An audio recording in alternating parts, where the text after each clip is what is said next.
네, 안녕하세요. 반갑습니다. 여기 다시 한번 인사할게요. 네. 우리 서울대 역사교육과 선배님은 지금 오시는 중입니다. 리진교육 우리 지금 3일차 입시 멘토링 진행하고 있습니다. 우리 이틀 전에는 서울대 의대 선배 오와가지고 같이 좋은 시간을 가졌고 어머님들께 좋은 입시 정보 드렸고요. 또 어제는 학생 대상으로 입시 전문가님 오셔서 우리 고등학교 들어가자마자 필요한 10가지 이제 꿀팁 들었죠. 그리고 오늘은 마지막 날로 이제 대학생들, 선배들 와서 이제 멘토링 진행됩니다. 전부 다 선생님 제자들이고요. 본인들 막 뭉클하고 너무 반갑고 너무 좋고 이 선생님 이게 사심이 가득해서 얼굴이 막 살았지. 물론 여러분이랑 같이 하는 것도 행복하죠. 지금은 그냥 같이 삶을 살아가는 인생의 동반자? 묻어갈까? 이런 걸로 진짜 근데 객관적으로 삶을 갈 때 너무 존경스럽고 멋있고 이런 분들만 모셨습니다. 그래서 너무 감사하고요. 시간 내주셔서 정말 고마워요. 네. 그래도 인사할게요. 네, 한마디씩. 저부터 할까요? 네. 네. 박수!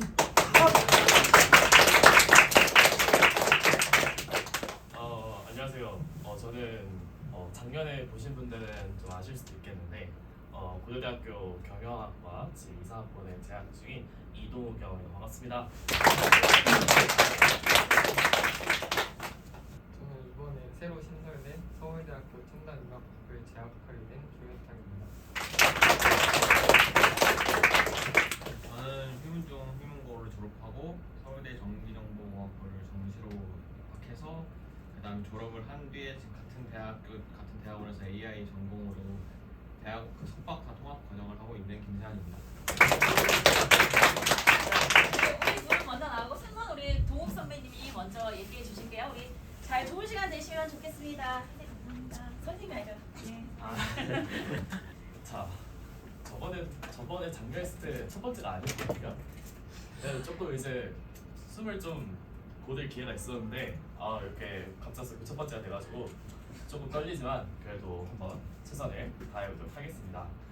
일단은 여러분들 제가 봤을 때는 좀 나이대가 다양하다고 보이는데 이제 올라간 학년 기준으로 혹시 몇 살인지 좀 알아도 될까요? 고1 친구 혹시 생각할까요? 고1? 이제 고1 된다.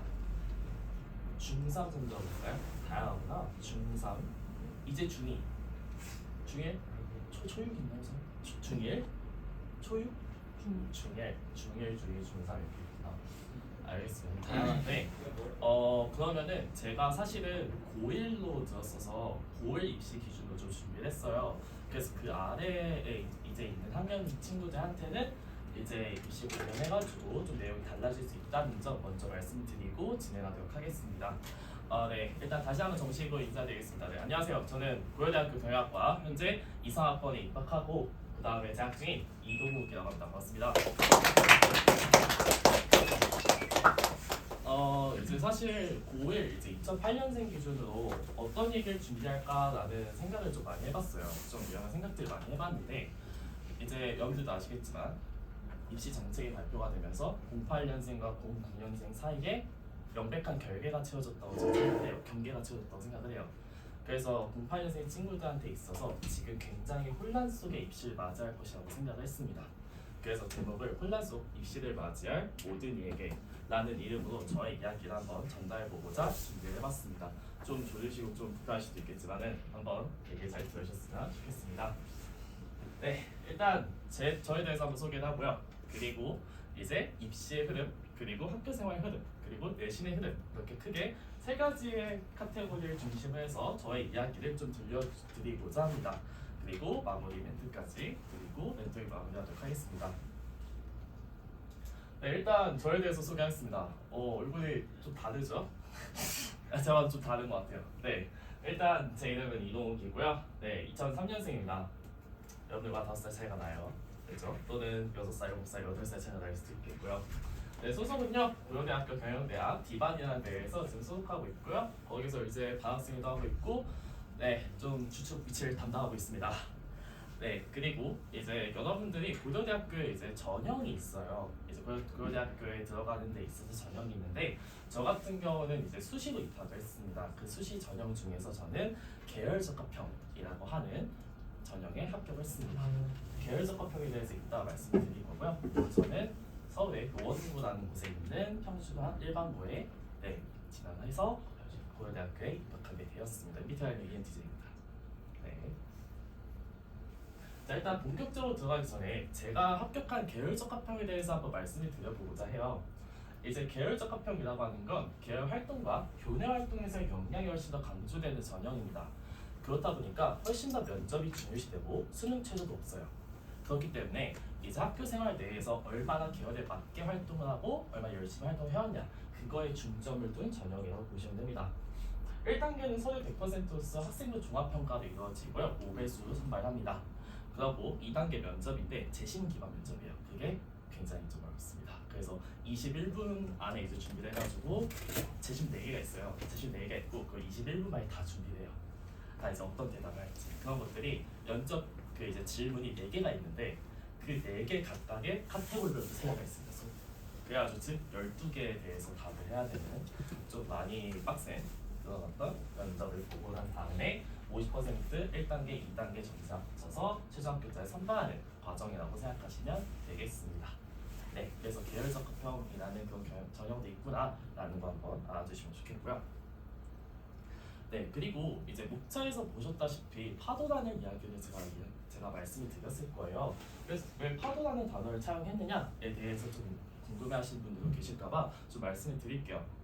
제가 이거를 조금 더 정확하게 명확하게 말씀드리기 위해서 네이버 사전 출처를 좀 나왔습니다.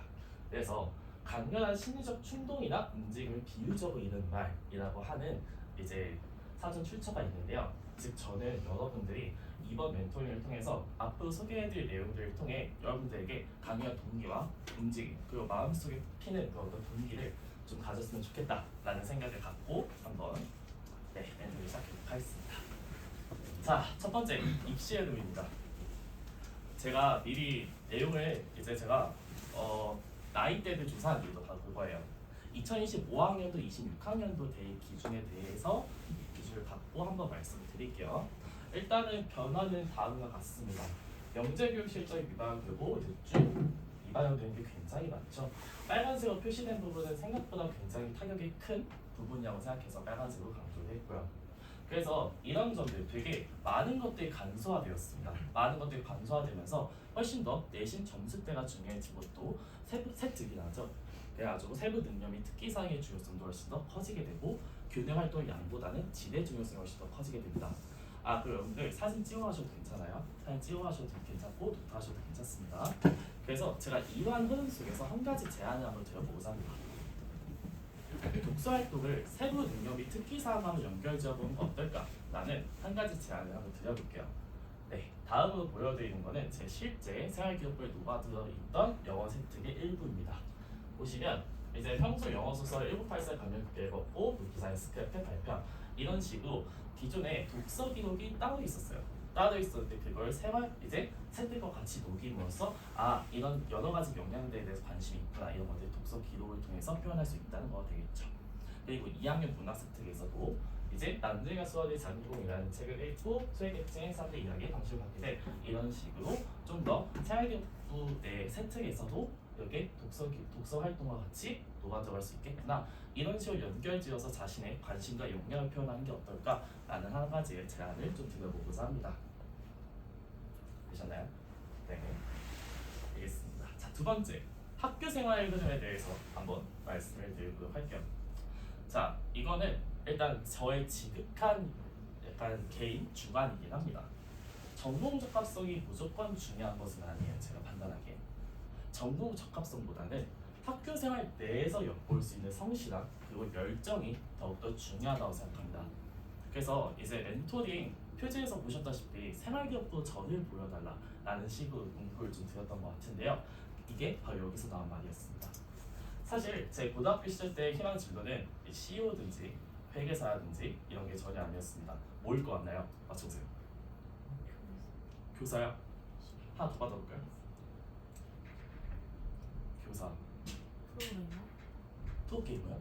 프로그래머. 프로그래머. 죄송해요. 프로그래머. 게임 그렇게 잘 못해요. 네. 이 안에 있고요. 답은 교사였습니다. 네. 제가 고등학교 때 희망 진로가 1학년, 2학년, 3학년 쭉 교사였어요. 그런데 이런 어떤 의문이 들겠죠. 3년 동안 교사를 꿈꿨었는데 어떻게 계열적 합평 경영학과에 합격할 수 있겠느냐? 라는 의문이 드실 거예요. 저도 합격할 줄 몰랐습니다, 사실. 합격할 줄 몰랐는데 이제 제가 좀 곰곰이 합격 이유를 좀 돌아봤던 때가 있었어요. 그랬을 때 제가 낸 결론은 학교 생활 내에서 엿볼 수 있는 성실함 그리고 열정이라는 결론을 얻게 되었습니다. 즉 학교 생활에서 자신이 어떻게 활동했는지, 나는 무엇인지, 나는 어떤 사람이고, 난 대학교에서 이제 와서 이런 영향을 펼칠 수 있는 인재야 라는 걸 보여주는 초점을 더욱더 두어야 되는 게 핵심입니다. 너무 어려운 개념들이나 막 이제 있잖아요. 막 ESG 해가지고 경영기준, ESG 해가지고 막 ESG 막 엄청 심화된 이론 막 이렇게 펼치고 그런 것들보다는 내가 누구고, 내가 이런 쪽에 관심이 있고, 나는 고려대학교 경영학과에 와서도 이렇게 공부할 수 있어. 정말 나 대단한 사람이야. 라는 걸 보여주는 걸 조금 더 주안점을 두시는 걸 추천드립니다. 무슨 말씀인지 아시겠죠? 제 이제 생활기록부 내용을 통해서 한번 보도록 할게요. 자, 두 번째, 교내 활동을 자신만의 특별 활동을 만들어낸다는 겁니다.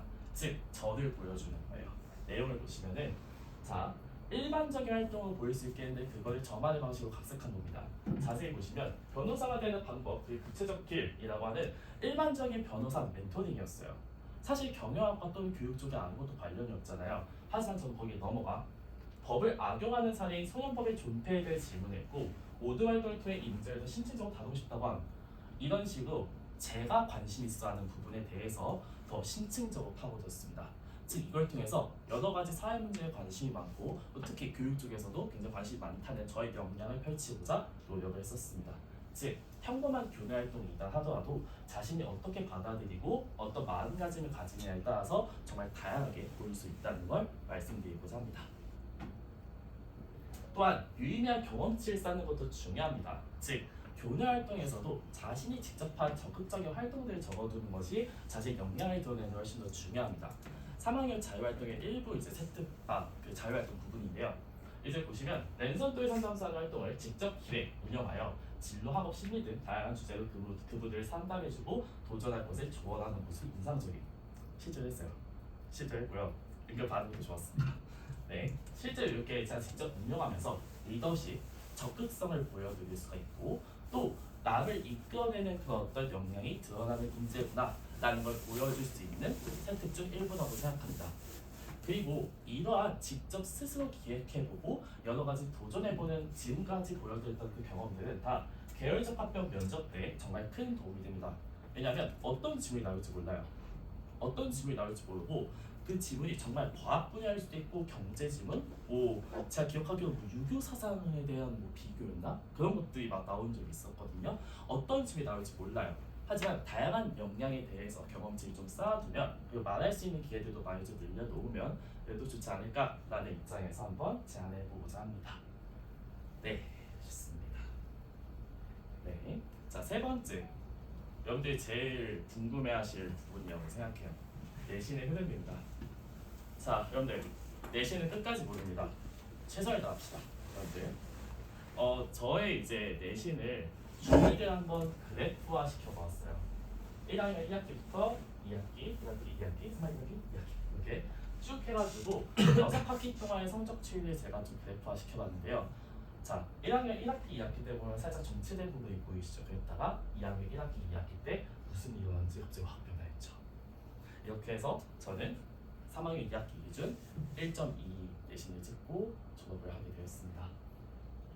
저는요 사실은 내신을 이제 앞으로 공부를 하게 될 거잖아요, 여러분들. 저는 정말 그렇게 뛰어난 인재가 아니었어요. 학력고사 이제 3월 모의고사죠. 고등학교 1학년 3월 모의고사 기준으로 사실 그때 조금 관념이 없었어서 좀 찍은 것도 없지 않아 있었는데 등수가 140등이었어요. 전교생이 한 380명이었나? 90명이었나 그랬는데 거기서 140등밖에 안 했던 사람이었습니다. 그랬다가 저는요 이제 좀 여러 가지 좀 계기들이 생겼었어요. 사실 좀 힘든 일들도 있었고, 또 2학년 1학기, 2학기를 넘으면서 나에 대해서 공부하고 싶다, 나 자신에 대해서 공부하고 싶다라는 생각이 좀 들었던 터닝 포인트가 있었습니다. 그 터닝 포인트가 있고 나서 더욱더 공부에 매진하고 더 나한테 부러울 수 있는, 정말 후회가 없는 입시하고 싶다는 생각이 들었었어요. 그래서 2학년 1학기, 2학기가 넘어가면서부터 정말 열심히 공부했습니다. 네, 진짜 열심히 공부했어요. 그래서 이제 2학년 1학기 때 1.9였나? 그쯤에 내신이었는데 2학년 2학기 때 1.4를 찍고 이제 쭉 반대를 했죠. 여러분들이 또 이런 생각이 드실 거예요. 자신이 이제 물론 학교마다 다를 거예요. 학교마다 내신 따는 게 어려운 학교들은 좀 다를 수도 있겠지만은 내신을 딸 때 정말 좋은 결과가 나올지 좀 의구심을 가지고 있는 사람도 정말 많을 거라고 생각합니다. 하지만은 정말 끝까지 몰라요. 여러분들 자신을 믿고 다른 사람들 의식하면요, 물론 자기한테 단기적으로 도움은 될 수 있지만 장기적으로 일단 안 좋다고 생각합니다. 그래서 자신을 믿고 자신을 위한 공부를 해주셨으면 좋겠어요. 여러분들 국어, 수학, 영어 진짜 힘들죠. 진짜 힘들지만은 자기를 위한 공부다, 나를 이루는 공부다 라는 마음가짐으로 쭉 정진하다 보시면 좋은 결과가 얻어질 거라고 생각합니다. 또한 제가 앞서 말씀드렸던 터닝포인트나 이런 것들도 다 잠대한 기회에서 나오지 않아요. 정말 사석에 꾸준히 노력해서 나올 수 있는 결과라고 생각합니다. 그래서 정말 꾸준히 노력해 주셨으면 좋겠어요. 네. 아시겠죠? 네. 자, 내신 공부를 그럼 뭐 어떻게 해야 되느냐? 근데 뭐 올린 거 잘했어요. 너무 잘했어요. 대단해. 뭐 이런 생각 들 수 있겠죠? 근데 그럼 이걸 어떻게 해야 되느냐에 대해서 제가 조금 비유를 가져와 봤어요. 저는 내신 공부는 기계 전공과 같다고 생각합니다. 자, 내신도 결국에는 전범위를 다 외우고 체크하고 효율적으로 암기하는 싸움이에요. 정해진 시간 동안 얼마나 정해진 분량을 효율적으로 암기하느냐, 그 싸움이라고 생각합니다. 이거를 저는 기계 점검과 같이 비교를 했어요. 기계 하나를 점검할 때도 전 부품을 체크하고, 자동차도 엔진 안 들어가면 다 끝나죠. 바퀴 안 들어가면 그 자동차인가요? 그렇죠. 이런 것처럼 전 부품을 체크하고 녹슨 부품을 파악하고 이런 부분들도 다 내신 점검과 내신 공부와 같다고 생각을 했습니다. 또한 내신 공부 내에서도 취약한 과목들이 다 있겠죠. 친구는 취약한 과목이 뭐예요? 영어요? 네, 뭐나요? 취약하지 않다. 다 잘한다. 너 알면 될까요? 말 안 하는 거로 일단 알겠습니다. 네, 저는 취약한 과목이 국어였어요. 정확하게 말씀드리면 국어 진짜 너무 힘들었어요, 진짜. 네, 국어가 진짜 취약했는데 이제 그 취약한 과목에 더 집중 투자할 거 아닙니까? 그렇죠? 내신에서 마찬가지고 정시에서 마찬가지라고 생각해요. 그래서 취약한 과목에 투자하는 것도 또한 녹슨 부품 하나를 다 교체하고 강화하는 것과 같다고 봤고, 그렇다고 해서 한 부분만 집중 투자했다 해가지고 다른 부분들에 대해서 공부를 아예 안 할 거 아니잖아요. 그렇죠? 그래서 그런 것들도 원활한 기계 작동을 유지하는 데 있어서 비슷한 부분이다 라는 걸로 좀 쉽게 비유를 좀 드려보고자 했습니다. 이해되시죠? 자, 그리고요, 저는 사실 내신 공부법 이런 것들 많이 좀 기대를 하셨을 거예요.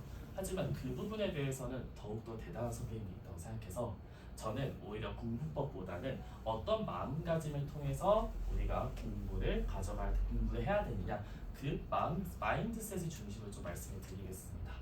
저는 내신 공부에서 제일 중요한 건 메타인지라고 생각해요. 메타인지라고 하는 거 많이 들어보셨죠? 그 티처스인가? 그 프로그램 맞죠? 거기서도 요즘 메타인지 하시잖아요. 그 유명한 짤 있잖아요. 그 해보세요. 됐어요. 이 아이는 뭘 안 한 거예요. 그 짤 있잖아요.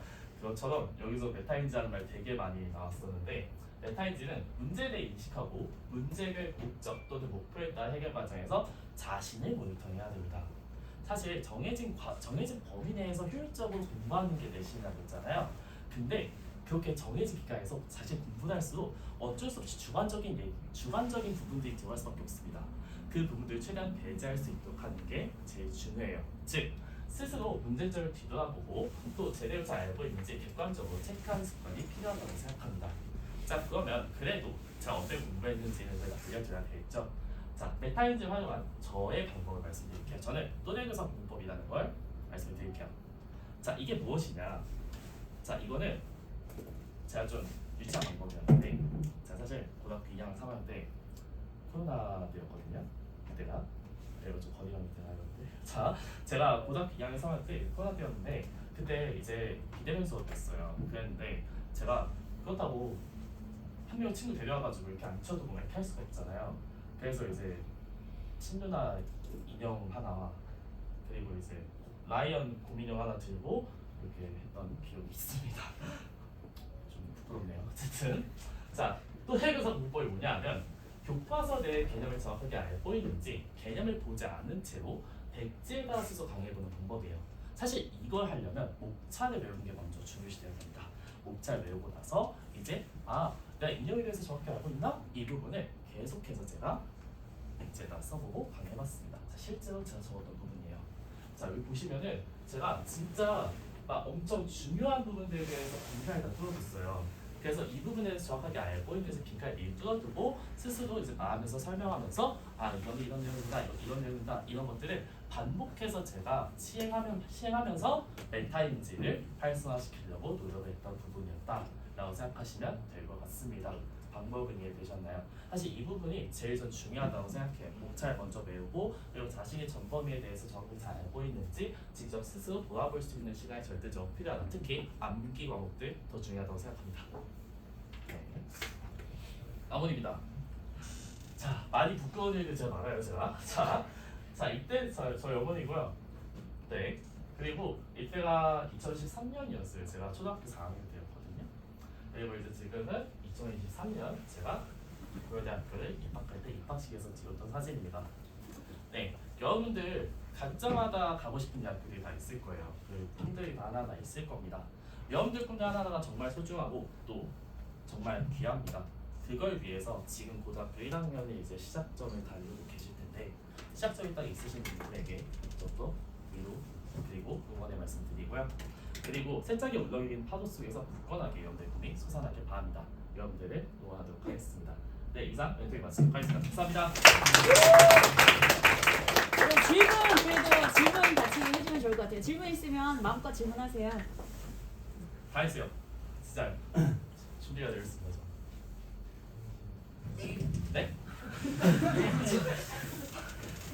질문 받을 필요가 없을 것 같아요. 그렇죠?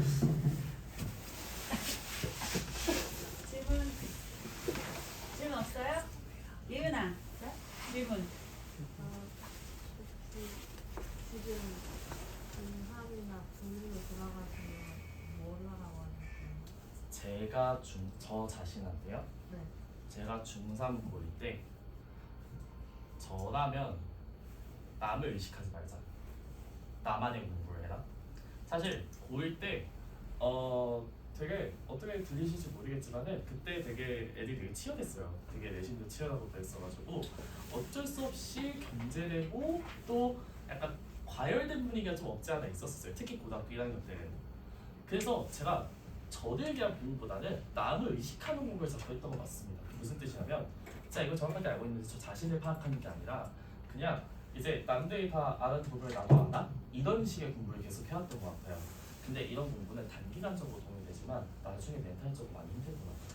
그래서 그 당시 돌아가면은 저는 이 편 얘기해주고 싶고요. 또 여러분들이 이제 고3 때 졸업을 하잖아요. 나중에 졸업을 할 때 그 3년이 절대 후회되지 않았으면 좋겠어요. 저는 사실 돈을 준다 하더라도 고1 때를 돌아가고 싶지가 않거든요. 왜냐하면 그만큼 더 열심히 할 자신이 없어요. 그런 마음가짐을 해주셨으면 좋겠습니다. 여러분들. 재밌으시나요? 국어가 취약 과목이라고 하셨는데 어떻게 그 부분이요. 제가 국어 같은 경우에 있어서는 제일 중요한 게 사실은 어떻게 보면 지문과 대조해가지고 정보와 대조해가지고 막 읽는 경우가 많잖아요.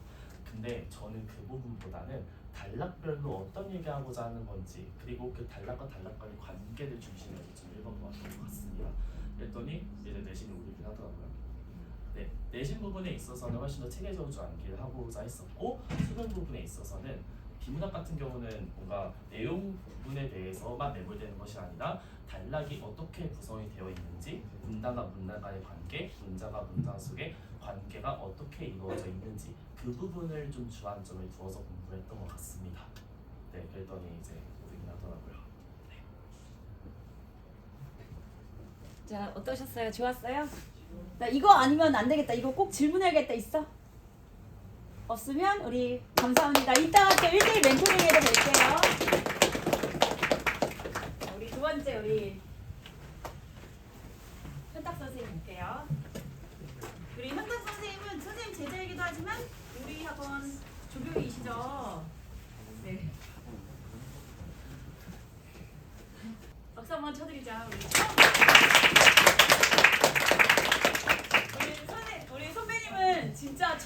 멘토링 졸업하셨죠? 입학하셨고. 네, 멋있습니다. 네, 일단 앞에 선배님이 너무 잘해주셔가지고 좀 떨리는데 여러분도 새내기인데 저도 새내기니까 귀엽게 봐주시고 발표를 시작하도록 하겠습니다.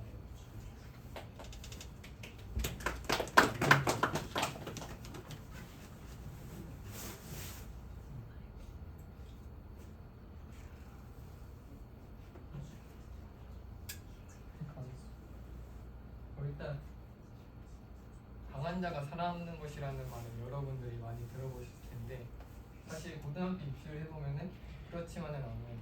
지금 여러분들이 중학교 때 잘했거나 혹은 자신이 공부를 잘한다고 생각하더라도 고등학교에서 살아남는 것은 쉽지 않을 거예요. 그래서 어떻게든 살아남으라는 말을 드리며 본격적으로 시작을 해보도록 하겠습니다.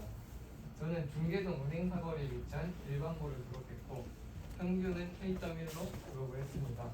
그리고 수능은 한 과목 2등급 빼고 다 1등급을 맞아서 수능으로도 상위과는 못 가지만 서울대를 갈 수 있는 성적을 맞았기에 수시랑 정시 둘 다 준비를 했고요. 근데 결론적으로 수시 지역균형 전형으로 서울대학교 첨단융합학부에 입학을 했습니다. 네, 우리가 고등학교는 경쟁을 해야 되는데 경쟁 우위를 서야 돼요. 그랬을 때 우리가 어떤 전략을 가져야 되냐, 차별화라는 전략을 가져야 되는데 여러분들이 왜 리진 교육을 선택했냐, 그것은 다른 학원과의 차별화된 점을 보고 오신 거잖아요. 네, 왜 리진 교육을 선택하셨죠? 리진 선생님의 미모를 보고 오신 건 아닐 거예요.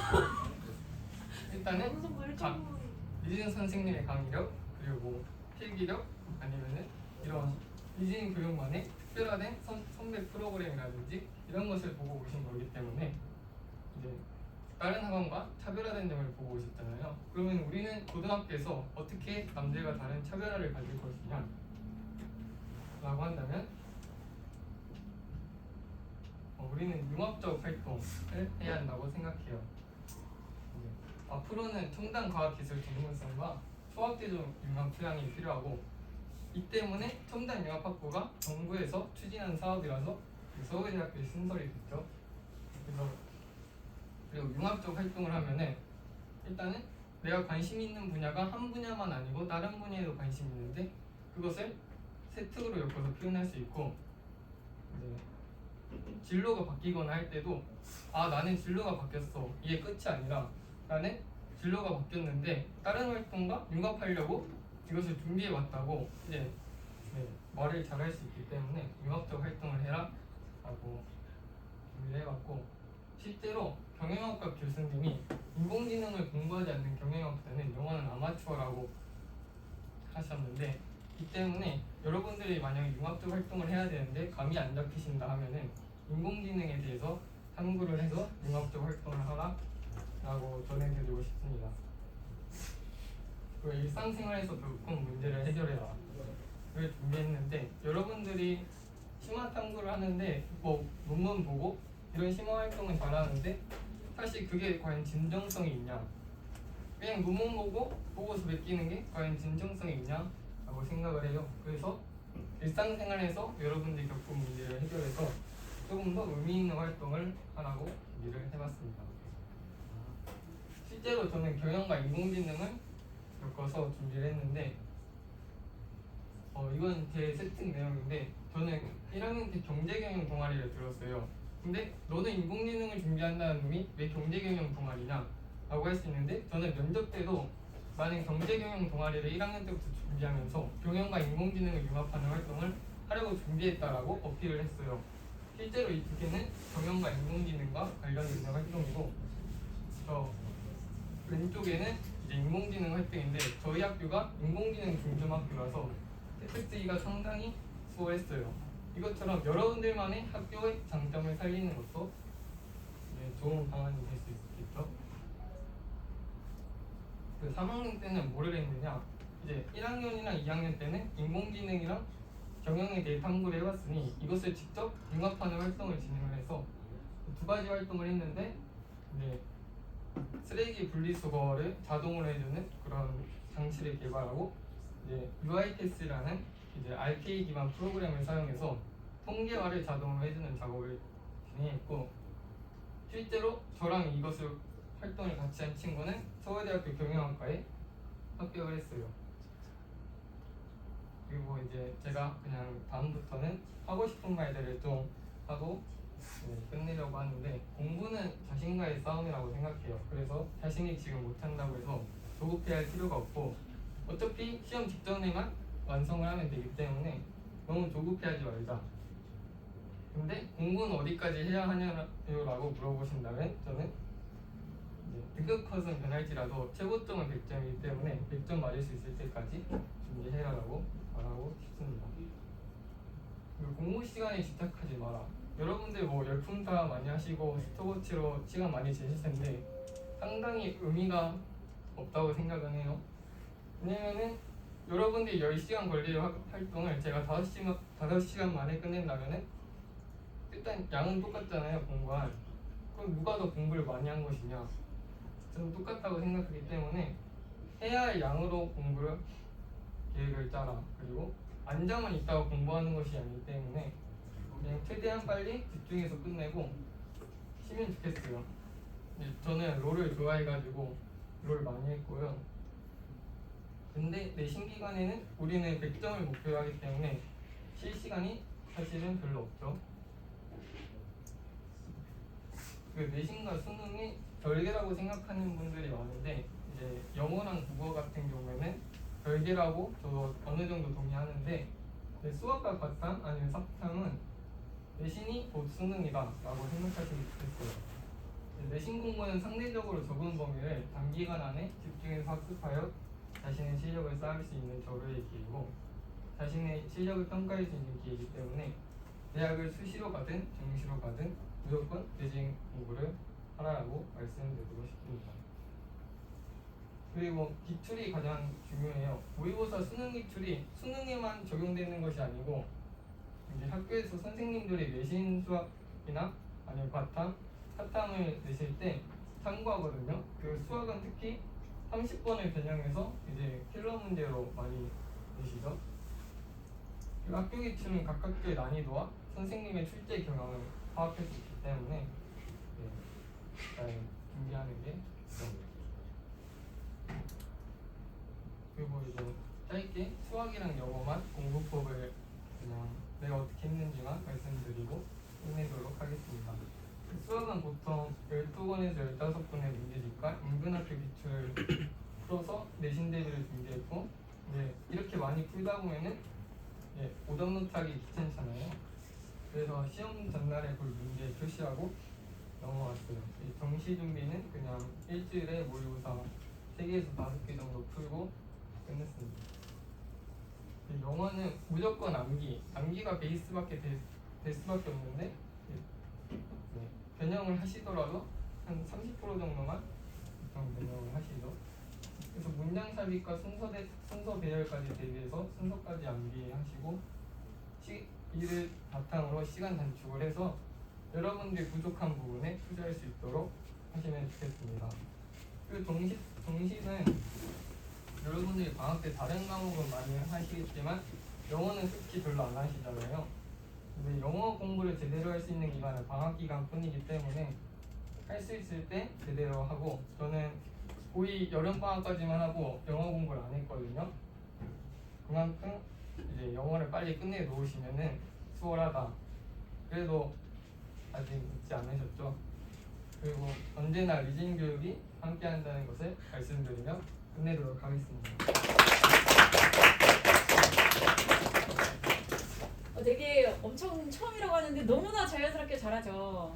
멋있습니다. 우리 질문 그래도 바로 뜨끈뜨끈한 바로 고3 선배님이시니까 최근에 고3이었으니까 우리 질문 있을 것 같아요. 질문 한번 해주실래요?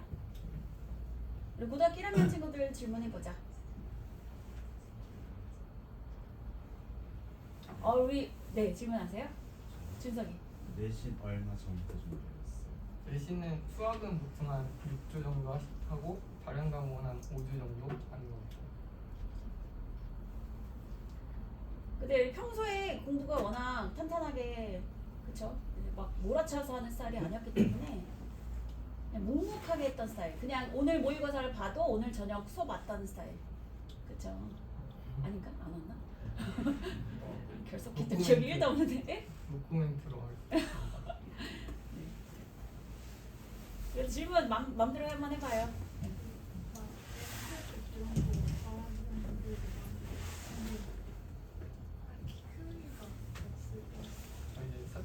뭐 암기 과목 같은 경우에는 NA독이 매우 중요하죠. 교과서, 특히 교과서.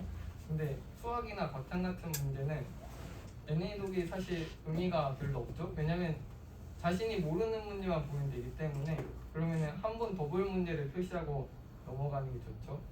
그리고 NA독을 할 바에 그냥 더 많은 문제를 풀어라 라고 말씀드리고 싶습니다. 영어가 완성됐다는 기준이 뭐예요? 그냥 내가 무조건 어차피 영어는 절대평가잖아요. 정시 같은 경우 1등급 받을 정도라고 생각하시면 되겠습니다. 한번 선생님.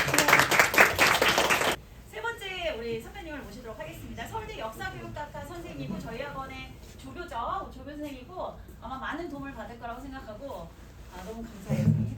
잠시만요. 네, 안녕하세요.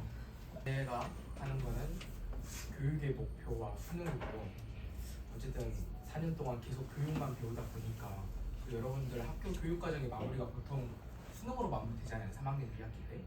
그러면 이 수능도 어떻게든 교육의 목표랑 연관이 되어 있지 않을까 하는 생각을 계속 하고 있고 지금도 하고 있고 이게 과연 뭘까 하는 지금도 계속 고민하고 있긴 한데 그래도 지금까지 생각한 결과를 함께 좀 이야기해보면 어떨까 하는 생각에서 가져와 봤습니다. 먼저 첫 번째로 자기소개를 해보자면 저는 서울대학교 사범대학 역사교육과를 다니고 있고 정시로 들어왔습니다. 서울대 역사교육과하고 고려대 정치외교학과 이렇게 두 개를 갖고요. 재수 자칭 재수 전문가입니다. 수시 때는 현역을 6개를 했었는데 6개 다 떨어졌고요.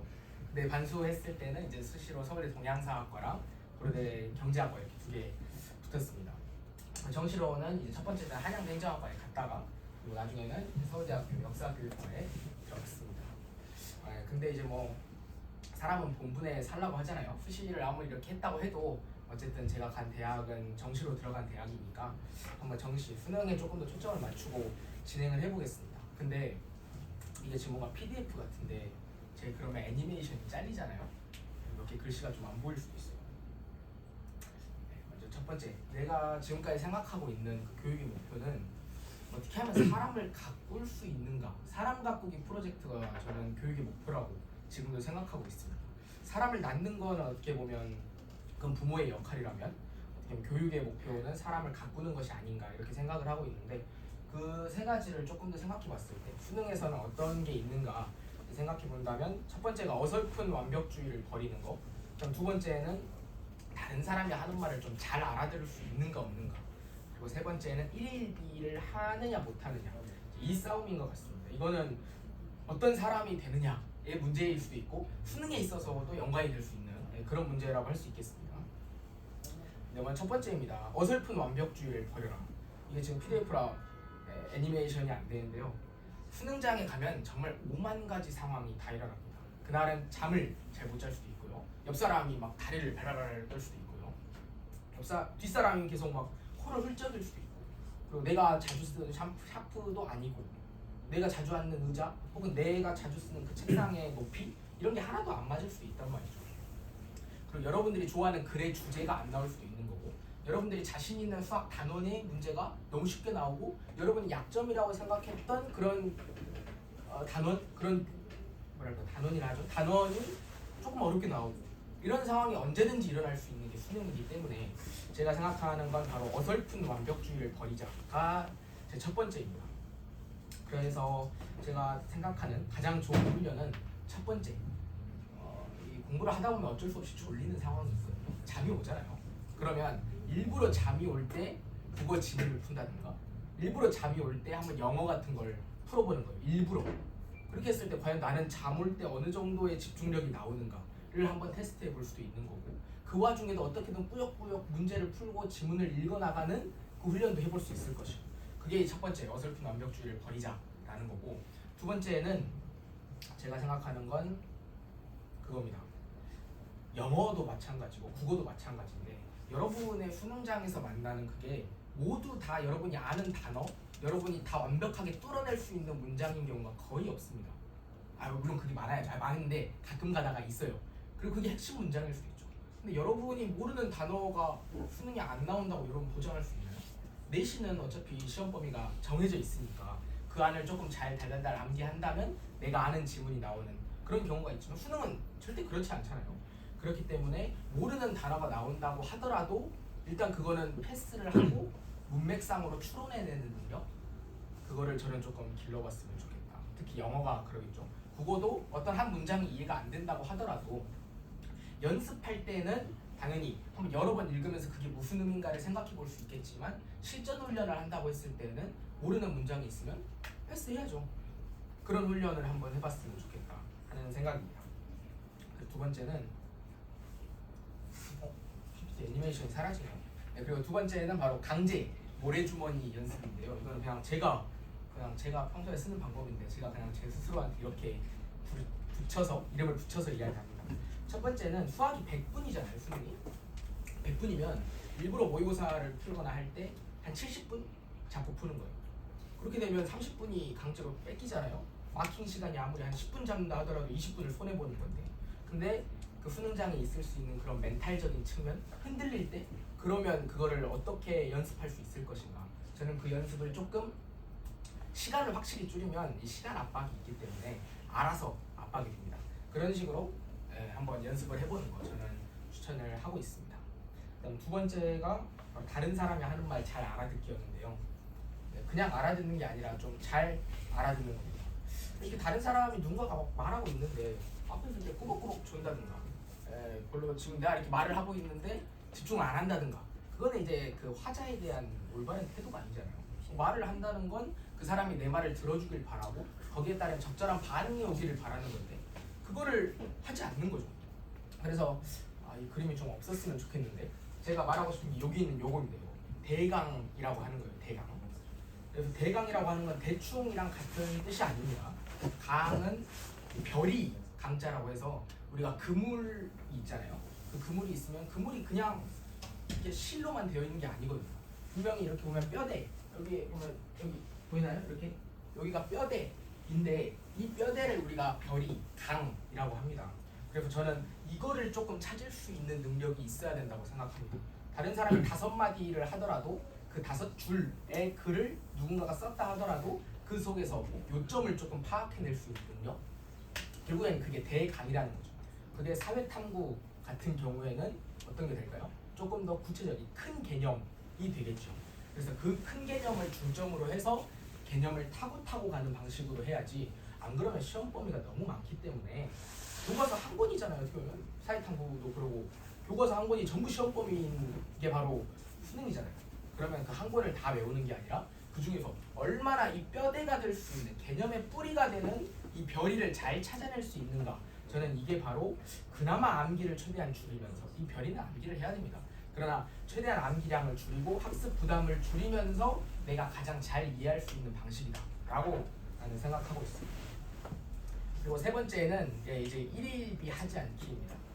좀 제발 대범해져야 됩니다. 여러분 이제 엄청나게 많은 시험을 볼 거잖아요. 학교 중간 기말에다가 고1, 2, 3 동안 모의고사를 수많이 칠 거고, 고3 때는 막 사설 모의고사, 고1, 2 때는 칠 수 있겠죠. 사설 모의고사 친다고 해서 엄청나게 많은 평가를 내가 내 스스로한테 내리게 될 건데, 그때 모의고사 한 번 잘 봤다고 해서 막 예상 배치표 두드려가면서 내가 나 이런 대학 갈 수 있다 라고 하면서 혼자 자만하지 마시고, 못 봤다고 해서 나 이 대학 가고 싶은데 못 가나? 라고 하면서 혼자 시무룩해 있지도 말고, 제발 모의고사 봤으면 그날 그냥 오답 정리하고 앞으로 안 틀리면 되는 거잖아요. 그런 식으로 해서 내가 나를 조금 더 강인하게 키울 수 있는 훈련을 여러분들은 진짜 많이 해야 할 겁니다. 안 그러면 버티기 힘들 것 같아요. 제가 봤을 땐.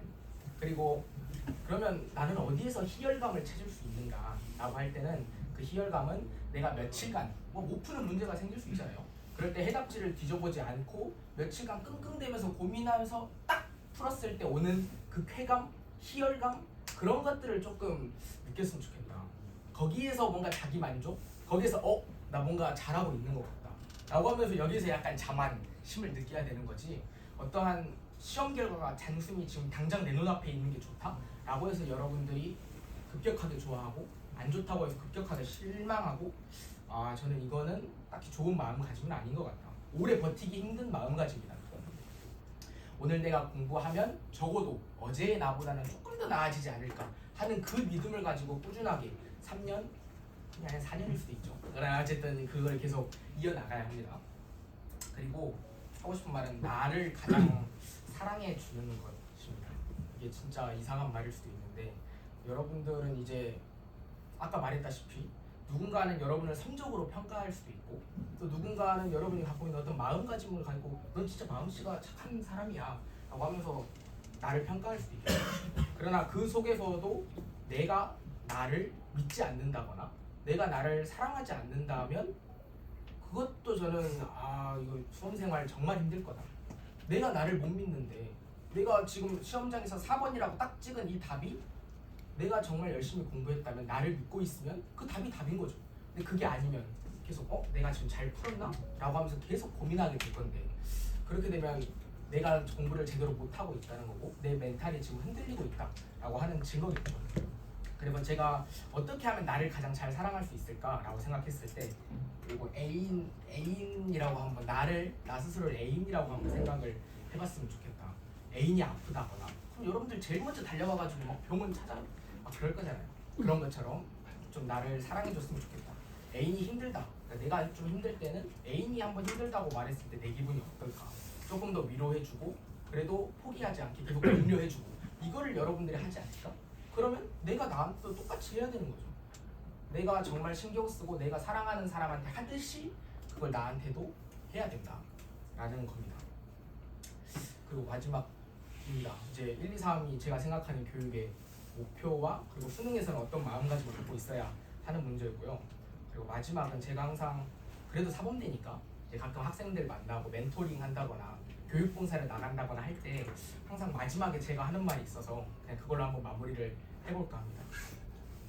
우리가 보통 대학 수학 능력 시험이라고 해서 보통 이 말을 꺼내면 대부분의 사람들이 이 수학은 매스매틱스가 아니라 뭐 얼마나 대학 가서 학문을 잘 공부할 수 있느냐 이걸 말한다고 하는데 저는 한번 이 대학에 조금 더 초점을 맞춰서 한번 말해보겠습니다.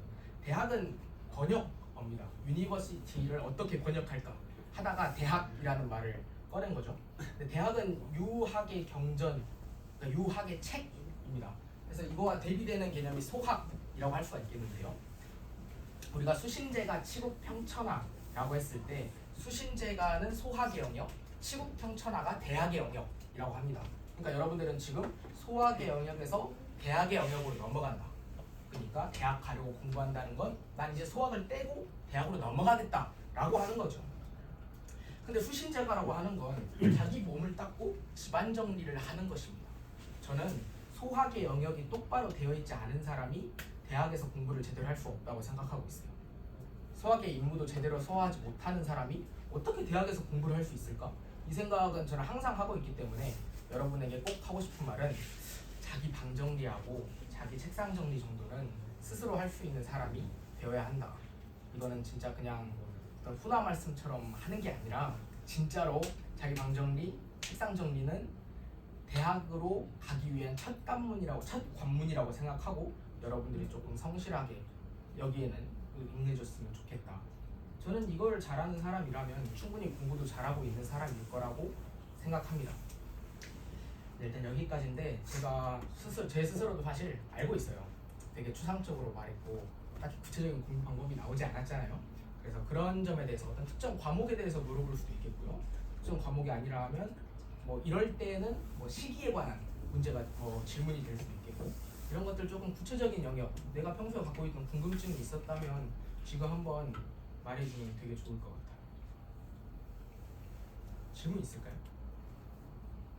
기회입니다. 네. 공부랑 관련이 있는 거는 몇 시에 일어나고 몇 시에 일어나셨어요? 저는 제가 좀 많이 후회하고 있는 게 있습니다. 저는 고 1, 2, 3 때는 갑자기 막 공부를 좀 하겠다면서 이제 막 6시에 일어났거든요. 6시에 일어나면 걸려요. 아침에 비문학 침을 읽고 있으면 잡니다. 그리고 나서 밤에 막 1시, 2시 이렇게 잤단 말이죠. 잠을 4시간밖에 안 자니까. 그래서 저는 이제 재수를 하게 될 때는 그때는 6시 반에 똑같이 일어났는데 10시에 그때 딱 재수 학원이 끝나거든요. 그럼 10시에 저는 공부하고 있는 책을 전부 학원에다 놔두고 그냥 가방은 뭐 필통 정도만 챙겨서 그냥 바로 집으로 가서 씻고 잤습니다. 그러니까 집은 온전히 잠자는 장소지 집에서는 절대 공부하지 않았어요 그때는. 근데 이거는 이제 고3에 해당되는 내용이겠죠. 내신을 앞두고 있다거나 그러는데 시험 범위를 다 안 봤는데 딱 놔두고 이제 딱 집 가서 자면 그거는 공부를 안 하겠다는 거니까. 네, 그렇습니다. 수능 공부할 때는 진짜 충분한 수면은 저는 꼭 필요하다고 생각하고 있어요. 또 다른 질문 있을까요? 내신 끝나고 예. 이제 공부할 때 좀 해이해질 때 어떻게 예. 공부하겠어요? 근데 보통 저희 학교가 그랬는지 모르겠는데 보통 이렇게 내신이 끝나면 그 다음에 약간 육모 기간이 다가오지 않나요? 아닌가? 아니 그러니까 또 중간 끝나면 약간 육모 기간 오고 맞아요. 기말 끝나면 여름 방학인데 여름 방학에는 약간 저는 보통 약간 그때 모의고사 준비를 좀 했던 것 같아요. 저는 이 얘기도 좀 했으면 좋겠는 게 고1, 2, 3 때 모의고사 준비를 같이 했으면 좋겠습니다.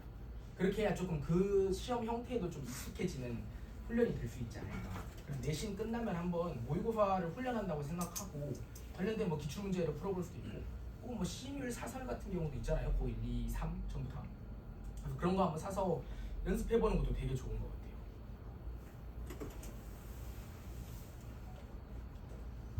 이제 좀 세대를 느끼는 게 시뮬에서 점점 제가 풀었던 기출이 사라지고 있더라고요. 좀 슬픈 것 같습니다. 예. 여러분 좋으셨어요? 또 좋았죠? 또 아까 인상적이었던 것 중에 하나가 뭐였냐면 일일비하지 말아라라는 멘트 있잖아요. 일일비하지 말아라고 하는데 거기서 여러분 점수에 자만하기보다는 내가 한 성취도에 스스로를 자만할 필요가 있다. 이 말이 너무 멘트가 임팩트가 커서 저도 그렇게 생각했거든요. 이따가 또 추후 질문 있으면 마지막에 또 나와서 질문 한번 받겠습니다. 감사합니다, 선생님. 으로 이사 와서 행원 중립고를 졸업하고 서울대 전기정보공학부를 졸업하고 이제 같은 학교 같은 학과에서 AI를 전공으로 지금 석박사 과정을 진행 중인 이사입니다. 그래서 제가 여러분들에게 해드리고 싶은 말은 그 휴문고 예비 모의를 대상으로도 하긴 했는데 공부법 이런 거는 사실 제가 이미 대학원까지 갔는데 좀 차이가 많이 나잖아요. 그래서 공부법보다는 그 멘토링을 통해서 여러분의 꿈을 키워보고 싶어서 선생님이 불러주셔서 왔거든요. 저도 그 멘토링을 통해서 자극을 많이 받았고 그래서 자극을 드리기 위해서 이번 멘토링을 준비했습니다. 그래서 보통 대치동 고등학교는 다 대학을 잘 가잖아요, 보통. 근데 제가 생각하기에는 아무리 대치동이어도 한 20%만 자기가 원하는 목표하는 대학을 가고 사실 나머지는 못 간다고 제가 생각하거든요. 그래서 아무리 좋은 고등학교를 입학한다고 해도 좋은 대학교를 가는 거는 당연히 아닙니다. 그래서 일단은 대치동 고등학교가 선생님들도 당연히 다른 지역 대비 좋고 같이 공부하는 학생들도 수준이 좋죠. 수준이 좋고 학원도 너무 좋아요. 좋은 학원이 많고 선택지도 너무 많은데 이게 어떻게 보면 안 좋은 단점일 수도 있어요. 선택지가 너무 많아서. 그래서 말씀드리고 싶은 거는 당연히 이런 환경은 갖춰져 있지만 결국 스스로 해야 되는 겁니다. 이게 다들 알고 있잖아요. 스스로 해야 된다는 거. 뭐 부모님이 학원 여기 가라 해서 간다고 좋은 대학 가는 건 아니잖아요. 근데 다들 아는데 그게 안 돼요. 놀고 싶고 졸리면 한숨 자고 싶고 그래가지고 어떻게 해야 하면은 스스로 할 수 있을까 하고 제 경험을 토대로 생각을 해보면은 일단은 당연히 동기부여와 자극이 돼야 돼요. 왜 공부를 해야 되는지 욕심이 없으면은 사실 공부하기가 쉽지 않거든요. 그래서 저의 예시를 들어보면은 제가 일단은 일산에서 중학교를 왔다 했잖아요. 전 그때 남중이 있는지도 몰랐어요. 이 세상에. 일산은 신도시여가지고 공학밖에 없거든요. 남중이 있는지도 몰라요. 딱 부모님이 보내서 갔는데 머리 민 남자들밖에 없는 거예요. 그래가지고 아 이게 뭐냐 하고 큰 꿈을 꾸고 중학교를 갔는데 다 머리 밀고 있고 선생님들은 막 때리고 그때는 때렸거든요. 때리고 막 이러는 거예요. 그래서 거기서 좌절을 느끼고 그때 또 일산에서 왔는데 제가 그때 초등학교 때도 공부를 많이 안 했어가지고 보통 막 학원에 입학 테스트라는 입원 테스트 뭐 그런 걸 하면은 다 떨어졌어요. 저는 갈 학원이 거의 없었어요. 이 정도였던 제가 어떻게 서울대까지 갈 수 있었냐 하면 일단 휘문중 때는 동기부여도 없고 뭐 자극도 없고 그때 축구 너무 게임이 좋아가지고 그때 피파 온라인 메이플 스토리 써도 안 하는 게임이 없었어요. 심지어 다 막 랭커 찍고 막 이랬었거든요. 새벽 3, 4시까지 게임을 하고 나 8시에 일어나서 학교를 간 다음 학교에서 계속 자고 이러면 당연히 성적이 안 좋죠. 근데 어떤 자극을 받았냐면은 제가 맨날 무시하던 누나가 갑자기 고려대를 간 거예요. 약간 운빨로 갔어요. 많이 운빨로 갔는데 말이 안 되거든요. 그래서 거기서 자극을 첫 번째로 받았고 두 번째는 이제 리진 쌤이 그 단어 테스트 통과 안 하면은 집을 안 보내줘요. 요즘도 그러시는지 모르겠는데 그래서 그때가 밤 11시쯤이었는데 이제 그때 되면은 약간 쎄해요. 왜냐면 제가 자전거 타고 학원을 다녔는데 자전거 도둑이 많아가지고 11시 넘으면 쎄해요. 그래서 빨리 통과하고 가야겠다 막 이렇게 열심히 했는데 어느 날에 딱 제가 일이 있어서 단어를 못 외운 거예요. 그랬더니 자전거가 앞바퀴만 딱 남아있어요. 앞바퀴를 걸어놓잖아요. 앞바퀴 남아있고 몸통이 사라진 거예요. 그래서 진짜 그 놈이 제가 괘씸한 게 뭐냐면 저는 일단 앞바퀴라도 가져가야겠다 하고 자물쇠라도 가져가야겠다. 왜냐면 자전거 또 사면은 자물쇠 써야 되니까 자물쇠 가져갔거든요. 그래서 다음 주인가 보니까 그 앞바퀴마저 가져갔어요. 그래가지고 그 뒤로는 뭐 이건 재밌는 썰거리인데 동기부여가 됐고 뭐 같이 선생님이 워낙 재밌게 공부하는 분위기를 해주셔가지고 열심히 해서 그때 약간 동기부여가 됐죠. 그래서 공부에 대한 욕심도 생기고 그래서 휘문중학교 때 반 4등까지는 해봤었어요. 그래서 일산에서 와서 거의 막 반 15등 이렇게 하다가 딱 4등까지 올라가가지고 아 원래 목표는 저는 인서울이었어요. 4등이면 인서울은 될 것 같은 거예요. 물론 중학교 성적이 그대로 가는 건 아니지만 그대로 간다고 보면 인서울을 하겠다. 왜냐하면 저희 집에는 아까 말했던 그 누나가 고려대에 들어가기 전까지는 대학을 좋으신 분이 없어요. 집에 그냥 집안 전체. 그래가지고 서울대는 천재들만 가는 곳이고 우리는 인서울에서 그냥 평범하게 살자 이런 주의였는데 이렇게 다 4등까지 가고 또 누나가 고려대까지 가니까 약간의 그런 자극들이 오는 거죠. 동기부여. 그래서 이제 그냥 고등학교를 딱 입학합니다. 휘문고를 입학을 했는데 그 끌어올렸던 등수가 다시 또 그냥 떨어진 거예요. 입학 시험을 봤는데 150등이었어요. 그때 150등이고 막 반에서 15등 이렇게 했거든요. 10등에서 15등. 이건 또 다시 리셋이 된 거죠. 그래가지고 또 다시 시험 기간에 열심히 공부하고 평소엔 다시 또 놀고 게임하고 이랬는데 저는 분명히 시험 공부를 열심히 했다고 생각했어요. 근데 성적은 10등에서 15등이에요. 난 열심히 했는데 근데 지금 생각해보면 왜 그랬냐 하면은 저는 딱 시험 기간에만 열심히 했어요. 딱 2주 정도만 엄청나게 열심히 하고 밤까지 하고 그 이후로는 맨날 그냥 PC방 다니고 막 이랬었어요. 그래가지고 지금 생각해보면은 평소에도 공부를 좀 해야 된다 열심히. 그 시험 당일에는 물론 놀러 갈 수 있는데 그 다음 주 시험 끝난 다음 주부터는 다시 원래대로 해야 된다 라고 해서 이제 150등에서 계속 쭉쭉 올린 거죠. 근데 아무래도 대치동의 고등학교니까 저는 수시를 챙기지 못했고 그래서 정시만을 목표로 했습니다. 잠시만요. 준비해준 좋은 얘기가 있는데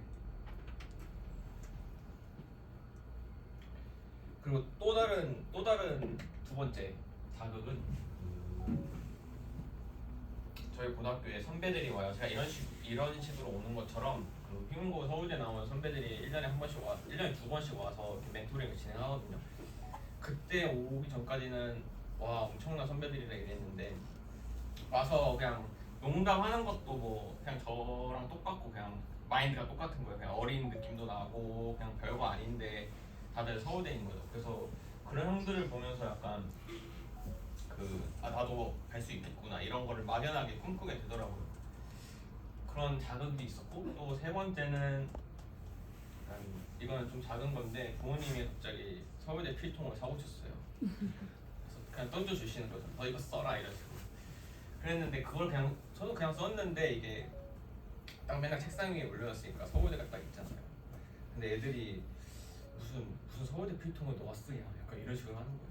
근데 거기서 저도 오기가 생겨가지고 일단 목표를 서울대로 잡았어요. 그래서 서울대 필통 쓰는데 목표는 뭐 인서울이야 이렇게 말할 수 없잖아요. 좀 까오가 있지. 그래서 목표를 일단 높게 질렀어요. 높게 지르다 보니까 저도 모르게 그 목표에 걸맞은 이 마음가짐을 갖게 되더라고요. 그게 어떻게 보면 아무것도 아니지만 그 서울대 필통이라는 게 아무것도 아니지만 이게 스스로가 자기도 모르게 마음가짐을 갖기 때문에 그래서 제가 드리고 싶은 말은 일단 목표는 좀 높게 생각보다 높게 만약에 원래 목표가 연고되면은 서울대 아니면 원래 서울대면은 뭐 서울대 의대 이런 식으로 목표는 일단 높게 갖는 게 좋다고 생각하는 게 만약에 저처럼 계속 목표가 인서울이었으면은 그보다 아래를 갔을 거예요. 근데 목표를 높이다 보니까 계속 제가 성장할 수 있는 거죠. 스스로 채찍질도 하고. 근데 목표만 높게 잡는다고 되는 건 아니에요. 그거는 목표만 높고 그에 걸맞은 행동을 안 하면은 그냥 허언증에 가깝기 때문에 거기에 맞는 그 자신감을 가져야 되고 또 포기하지 않는 노력을 많이 해야 됩니다. 당연히 서울대가 고전 아니잖아요. 그리고 입학 성적이 대입이 아니다 이거를 들 수 있는 예시가 있는데 저랑 친한 친구인데 입학할 때는 희용고 전교 20등인가로 입학했어요. 근데 그 친구는 그 강북 쪽에서 온 친구였는데 전교권이었대요. 뭐 1등 이랬는데 그때는 전국 단위를 뽑다 보니까 왔는데 딱 시험을 보고 20등이다. 아 이제 나 하던 대로 하면 되겠구나 하다가 이제 내신을 계속 볼수록 등수가 계속 떨어지는 거죠. 반대로 저는 150등으로 했지만 그런 자극 때문에 계속 열심히 하게 되고 그러다 보니까 그 친구는 중앙대를 갔고 저는 서울대를 가가지고 이게 입학 성적이 절대 대입이랑은 직접 연결돼 있지 않다. 물론 공부 잘하는 애들이 계속 잘할 확률이 높지만 지금 내 성적이 낮다고 무조건 난 딱 여기다 이렇게 한계를 지으면 안 됩니다. 그냥 3년이라는 게 생각보다 긴 시간이어가지고 그래서 목표를 높게 가지고 자신감을 갖고 포기하지 않았으면 좋겠어요. 끝까지. 그래서 제 그냥 노는 사진을 가져왔는데 이 형들을 왜 가져왔냐? 제가 고등학교 때 저희 학교에 와서 멘토링을 했던 형들입니다. 근데 아직까지 만나요. 이거는 저번에 같이 헬스한 사진인데 근데 왜 좋은 학교로 가야 되지? 물론 이거 약간 너무 현실적인데 좋은 학교로 가면은 아무래도 능력이 좋은 형들을 만날 확률이 높아집니다. 이 형은 뭐 예를 들면 서울대 의대 나와서 성형외과 나와서 지금 전문의를 하고 있는 형이고 이 형 두 명은 두 분 다 서울대 나와서 지금 로스쿨 졸업하고 이 형은 군의관을 하고 있습니다. 군의관이 아니라 그 법무관.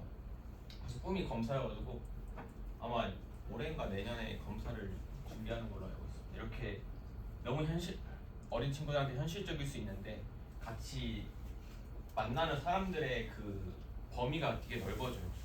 공부 잘하는 사람만 만나는 게 아니고 막 스타트업 하는 사람도 만날 수 있고 이 형의 건너를 통해서 진짜 다양한 사람을 만날 수 있기 때문에 좋은 대학교를 가는 게 좋습니다. 만약에 나는 꿈이 뭐 아이돌이거나 아예 이렇게 공부랑은 거리가 먼 확고한 꿈을 가지고 있다. 그러면 공부 안 해도 되죠. 만약에 축구 선수다 뭐 이러면은 그쪽을 열심히 하는 게 맞는데 아직 막 내가 정해진 꿈이 없어요. 저도 고등학교 때까지 꿈 없었고 지금도 꿈이 없습니다. 솔직하게 말해서. 그러니까 막연한 꿈은 있는데 딱 스트레이트로 가야겠다는 꿈은 없어가지고 그게 갖기가 힘들어가지고 일단 뭐 없으면은 일단 공부를 하는 게 제일 편하고 안정적일 거예요. 그 두 번째는 또 현실적인 이야기인데 저희 과 기준일 수도 있고 공대 기준일 수도 있는데 삼성전자, 하이닉스, 네이버, 카카오, 인공 금메달 막 3-4개 따는 분 있거든요. 올림픽에서. 그분이 저희 와서 그냥 양궁 가르치시고 막 이래요. 그래서 이게 좋은 대학교를 가면은 이런 시설도 너무 많고 서울대에는 또 과가 83개가 있어가지고 만약에 내가 입학했는데 과가 마음에 안 든다, 적성에 안 맞는다 하면 이렇게 바꿀 수가 있는 제도가 잘 돼 있어서 확실히 좋은 대학교로 가면 좋습니다. 근데 이제 많이 하는 질문들이 좀 부모님들이 좀 많이 하세요. 우리 아들은 게임에 미쳤다, 뭐 잠이 많다 이런 식으로 하는데 이거를 게임 뭐 또는 유튜브 이거를 하루아침에 끊을 수는 없어요. 저도 아직까지 조금씩 하거든요. 근데 이게 중요한 게 뭐냐면은 스스로 절제를 좀 해야 돼요. 그러니까 막 게임을 막 2~3시간 했어요. 그런 다음에는 하고 나선 할 거는 해야 되지, 게임 하고 나서 계속 하고 싶다 이렇게 절제를 못하면은 안 되고. 근데 그것도 어렵죠. 사실 절제 못하는 게. 게임 좋아하시는 분 있나요? 좋아해요? 웃음을 보통 얼마나 해요? 게임? 2시간 하루에 2시간? 살짝 넘게. 근데 이제 고이 되는 거죠? 저보다 스타트가 좋아요. 저보다 스타트가 좋아가지고 아주 희망이 있고. 무슨 게임 하세요 혹시? 아니 좀 말이 좀 그런. 오케이, 알겠습니다. 그래가지고 그 게임을 많이 하는 이유는 그 랭크 같은 거에 욕심이 생기다 보니까 계속 하게 되는 거거든요. 그래서 게임을 줄이려고 하지 말고 공부에 약간 욕심을 좀 키워야 되지 않나. 근데 공부에 욕심이 처음에 당연히 안 키워져요. 근데 아까 제가 말한 그런 자극들이 있죠. 자극들이 쌓이다 보면 좀 욕심이 생기거든요. 그래서 그 공부에 대한 욕심이 생기다 보면은 우선순위가 자동으로 공부 쪽으로 옮겨지기 때문에 그런 자극들을 스스로에게 좀 줘보는 게 좋을 것 같아요. 예를 들어 뭐 목표하는 대학을 딱 설정해요. 일단 이게 제일 중요하고, 거기 한번 견학을, 아까 동욱이도 말했는데 견학을 한번 가보는 게 진짜 좋거든요. 그리고 잠은 일단은 진짜 피곤하면은 막 책상에 앉았는데 이렇게 조금씩 졸아요. 이러면은 살짝 자야 돼요. 근데 일단은 나 학교 다녀왔고 이제 학원 가기 전까지 시간이 좀 남았어. 그러면은 집에 와서 일단 등을 딱 땅에 붙이잖아요. 그러면은 잠이 와요. 없던 잠도 오기 때문에 등만을 땅에 절대 붙이지 마라. 책상에 앉아도 조는 거는 그거는 어쩔 수 없다. 그건 진짜 졸린 거라서 살짝 자고 일어나는 게 좋은데 등을 땅에 붙이지 않았으면 좋고. 그냥 공부가 재미없고 하기가 싫은 거는, 이거는 저도 그래요. 아직까지 그러는데 이거는 공부보다 더 그 욕심이 있는 게, 아니, 그 공부에 욕심이 별로 없어서 그런 거예요. 그래서 아까 말했듯이 그런 그 자극을 주기가 사실 힘든데 스스로 계속 줘보도록 노력해야 돼요. 뭐 서울대 필통을 쓰든 서울대 견학을 가보든 내 목표를 서울대로 잡든 해서 계속 끊임없는 자극을 줘야 됩니다. 그리고 두 번째, 요 많이 하는 질문들이 아무래도 대치동 고등학교니까 수시로 서울대는 가기가 힘들죠. 물론 연고대나 의대들은 수시로 많이들 가요. 그래가지고 이런 질문들을 가끔 하시는데 당연히 내신도 챙겨야 됩니다.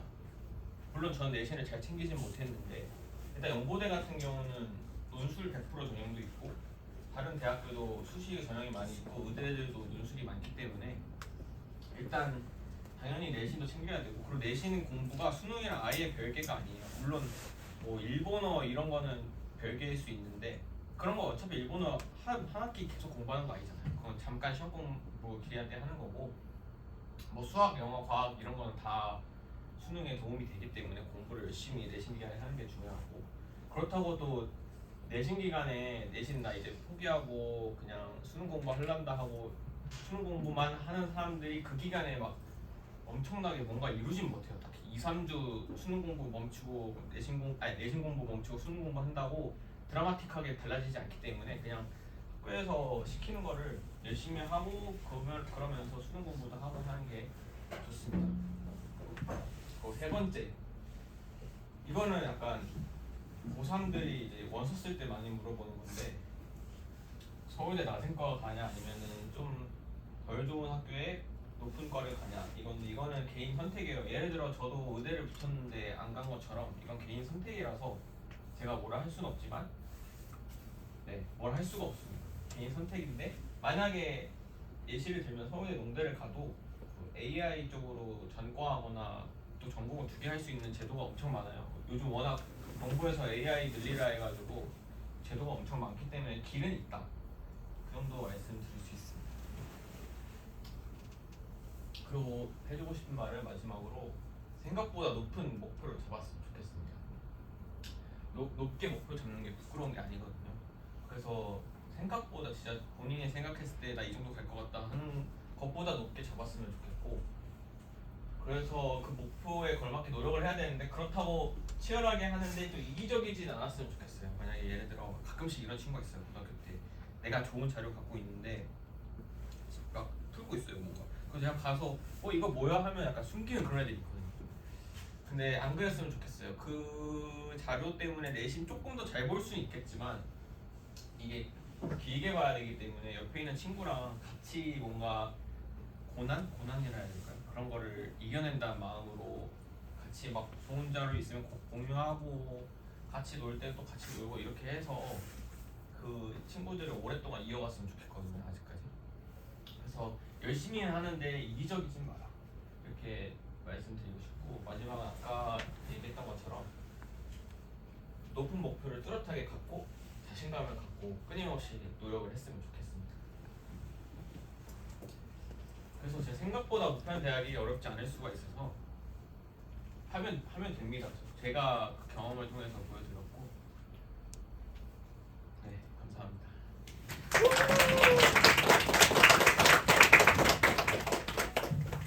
여러분 질문하실까요? 질문 있으세요? 아니 됐습니다. 질문이 없네요. 해도 되죠. 네. 고등학교 2학년 숙명여고. 혹시 서울대를 정시로 갈 때 네. 가장 낮은 학과는 백분위가 몇 정도 나와야 갈 수 있나요? 국가는 제가 모르겠는데 제가 5개 들렸었거든요. 근데 어, 8개까지는 본 것 같거든요. 나는 약간 9개. 좀 차이가 커요. 과마다. 뭐 사범대냐 아니냐도 좀 차이가 크고, 농대냐 공대냐 차이도 크고, 공대 안에서도 좀 차이가 커가지고 그걸 제가 딱 말씀을 드린 것 같습니다. 또 추가 질문 있을까요? 자, 우리 한번 박수 쳐드리고 우리 여기 계세요? 우리 들어갈까요? 선생님 다 같이. 나영이 여기 있어.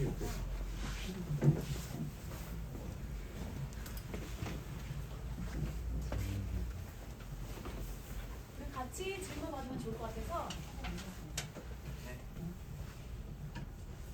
오늘 이렇게 너무 뿌듯하고 좋죠? 현재 제자, 옛날의 제자. 이렇게 만나니까 항상 기분이 좋고, 여러분도 나중에 3년 후에 이 자리에 쓰겠죠. 선생님하고 많이 도와주세요. 다 1년에 가셔서 대학생 제자를 부르면 딱 깔리는 거지. 서서 연연 고고고 이렇게 깔리는 이런 여러분 제자가 될 거라고 확신하고요. 우리 질문을 같이 받으면 좋을 것 같아서 질문 한번 할까요? 그러면 이제 쫙 다 같이 대답해 줍니다. 질문. 저도 원래 질문 안 했어요. 아 그래요? 저도 학생일 때 질문 안 했어요. 그리고 제가 질문해도 돼요? 여러분 좀 질문 물꼬를 터주기 위해서 하루의 수면 시간이 어떤지, 적정한 공부 수면 시간이 어떤지, 하루 일과 시작과 끝을 한번 얘기해 주면 좋을 것 같아요. 우리 세한 선생님. 사람마다 다른 것 같은데 저는 1시에 자서 7시 정도 일어났습니다. 낮잠 안 잤어요? 낮잠 아까 말했듯이 진짜 막 넘어가려고 할 때 그때 잠깐 자고. 쫙 얘기하면 좋을 것 같아요. 저 같은 1시에서 경우도 7시. 네, 1시에 자서 6시 반에 일어났는데, 제가 그때 약간 아팠어가지고 카페인을 아예 못 먹었었어요. 그래서 조금 오히려 근데 카페인을 안 먹는 게 더 잠을 자는 데 있어서 효율성은 더 좋은 것 같더라고요. 그래서 너무 카페인에 의존하고 밤새 공부하지 마시기 바랍니다. 네. 저는 평소에는 1시에 자서 7시에 일어났고, 내신 기간에는 2시에 자서 7시에 일어났습니다. 1시에서 7시, 2시에서 7시. 저는 12시에 자서 6시 반 이렇게 일어난다고 했어요. 비슷하네요. 수면 시간. 자, 제가 볼 때 하루에 한 6시간이면 충분하네요. 그리고 7시에 일어나면 제일 먼저 뭐예요? 7시에 일어나서 학교 가기 전까지 공부를 해요? 아니면 버리는 시간이 많잖아 우리 애들이. 일단 기계적으로 저는 일어나서 일단 샤워실로 가요. 어. 샤워를 한 다음에 그냥 학교로 가요. 학교 가서 바로 공부. 그렇죠. 어. 근데 일단 커피 같은 거 사드리고. 아, 저 같은 경우도 그냥 일어나자마자 진짜 거의 어디 가면서 잤고요. 이렇게 해가지고 뭐 가면서 거의 자고 일어나서 학교 와서 일단은 저는 항상 MBTI도 J가 90% 이상인 사람으로서 네 90% 이상이에요. J가 그래서 오늘 할 일들 오늘 뭘 해야 할까 어떤 거 수업해야 돼 어떤 걸 공부해야 할까 약간 이런 것들을 좀 아침 일찍 딱 이제 학교 왔을 때부터 정리를 하고 그 다음에 공부를 시행했던 것 같습니다. 네. 저는 이제 학교가 조금 멀어가지고 한 버스 타면 한 3, 40분 이렇게 갔는데 일단 7시에 일어나면은 학교 가기도 바빠가지고 다른 거 할 시간이 없었습니다. 저는 일어나자마자 아침밥 먹었어요. 아 저도요. 너무 배고파서 아침 좀 밥도 먹고 씻고 그랬던 거. 안 먹으면 좀 속을 뻔했죠. 먹어야지. 네. 여러분 질문하세요. 선생님 또 질문 계속 궁금한데 왜냐면 우리 친구들은 이제 라이프를 삶의 어떤 습관을 잘 잡아야 되니까 나는 좀 공부는 앞으로 좀 늘어날 거라고 생각하고 잘 때 이번에 일어날 때니까 잘 때 1시까지 그러면 학원이 몇 시에 끝나냐면 10시에 끝나고 집에 갑니다. 그럼 10시 반에 집에 가거나 11시에 가거나 뭐 등등 할 텐데 그러면 1시까지 어떻게 시간을 보내는지 이게 엄청나게 소중한 시간인데 누구에게나 주어진 24시간을 잘 써야 되는데 이 2시간을 너무 그냥 버리는 시간이 많은 친구들이 있는 것 같아. 하루 종일 학원 갔고 학교를 갔으니까 보상 심리로 자 어떻게 2시간 저는 일단 집에 와서 씻으면 11시고 한 12시 반까지만 딱 공부하고 이제 유튜브 딱 보셨어요. 얘기하면 안 되지. 쉬기는 싫어하죠. 유튜브 삭제라고 해야지 얘들. 네, 계속요.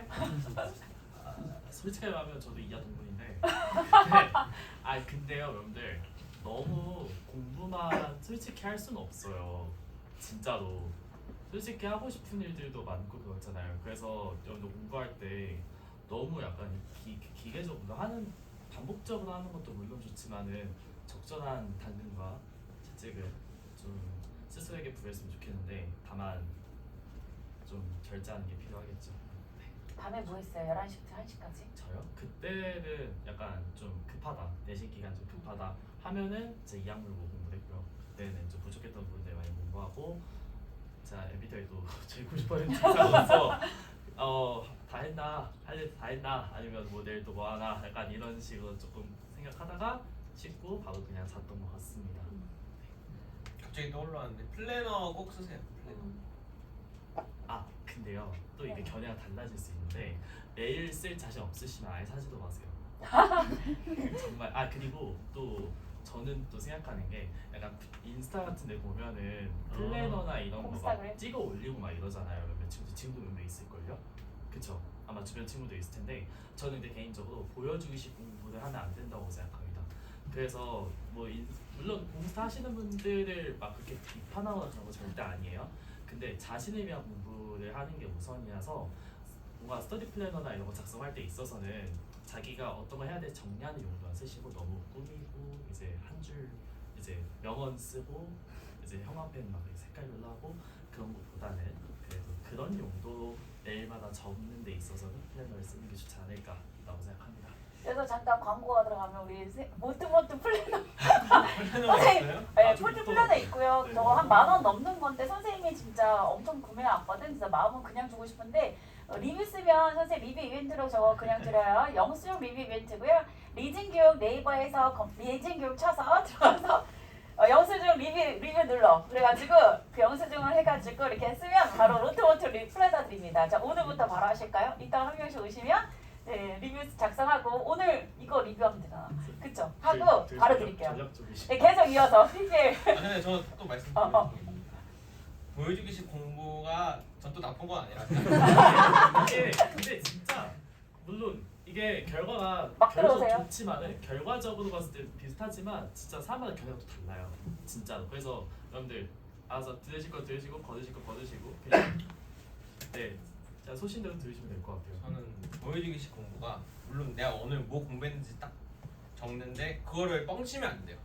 적게 공부하면 적게 공부한 대로 이렇게 보여주기식을 하면은 적게 공부하면 또 누가 뭐라 하겠죠. 그런 것도 자극이 되고 그리고 약간 내가 난 서울대 가겠다 했는데 아까 말했듯이 그게 걸맞은 행동을 안 하면 공격이 들어오거든요.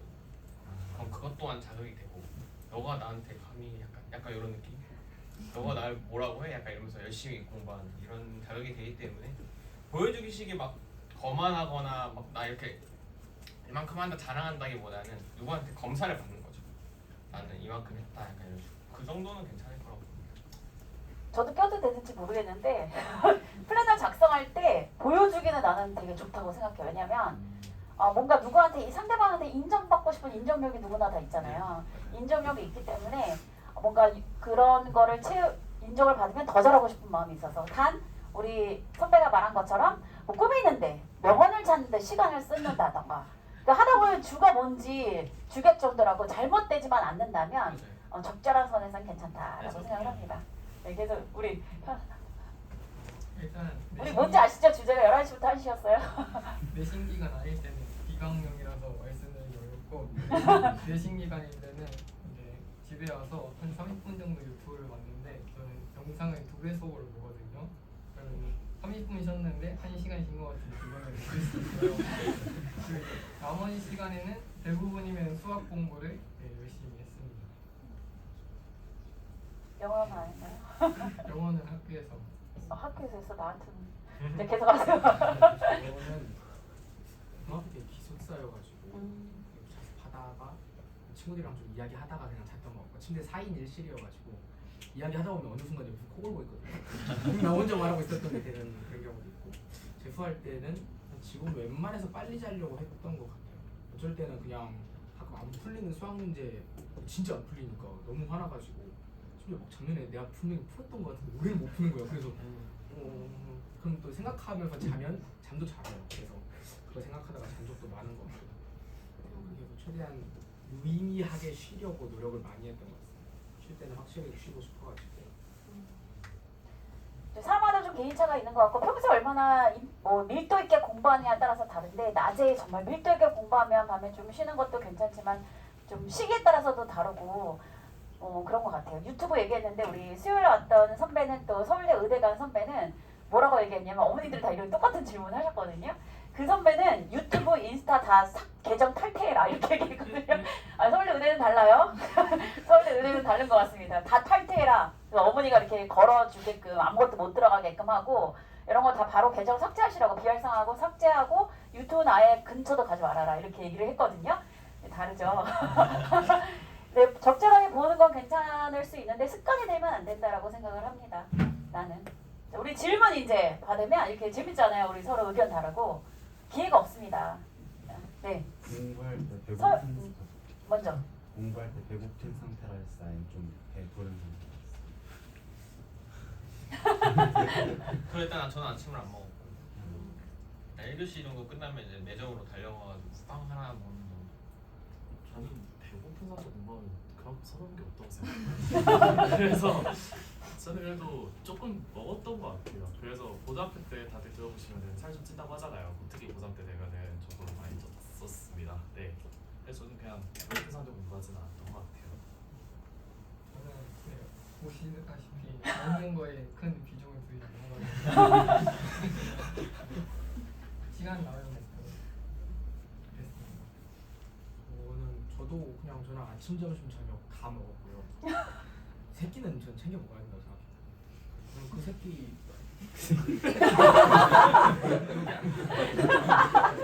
새끼를 위주로 먹었지 않았나 생각하고 있어요.